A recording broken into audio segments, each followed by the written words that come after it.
More than 3 years after Russia's invasion of Ukraine, Europe's energy security is fragile. US liquefied natural gas helped plug the Russian supply gap in Europe during the energy crisis of 2 to 3 years ago. But since then, President Donald Trump has rocked relations with Europe by turning to energy as a bargaining chip in trade negotiations. Businesses are wary that reliance on the US has become a vulnerability. Against this backdrop, executives at some major EU firms have begun to say what would have been unthinkable a year ago. They believe importing some Russian gas could be a good idea.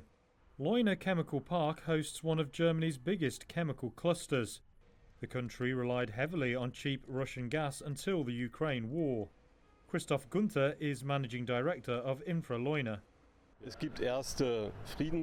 There are initial peace negotiations driven by the American government. So there is a chance that the guns will fall silent. It would then be important and sensible for all sides to return to the supply of natural gas via the pipelines. That would be an important incentive for Russia in the peace negotiations. Any such move would require another major policy shift for the EU. It pledged to end Russian energy imports by 2027 after Moscow invaded Ukraine.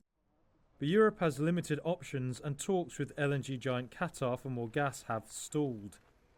And while the deployment of renewables has accelerated, the rate isn't fast enough to allow the EU to feel secure. US gas covered just over 16% of EU imports last year, behind Norway with around a third and Russia at just under 19%. Moscow's share will drop below a tenth this year after Ukraine shut pipelines. While a return of Russian gas appeals to some executives, it worries Maxim Timchenko, who is chief of Ukraine's private gas company DTEK. The firm hopes to import US LNG into Ukraine's storage and export it to Europe. Timchenko is quoted as saying it's hard to comment, but his hope is that European politicians learned their lessons dealing with Russia.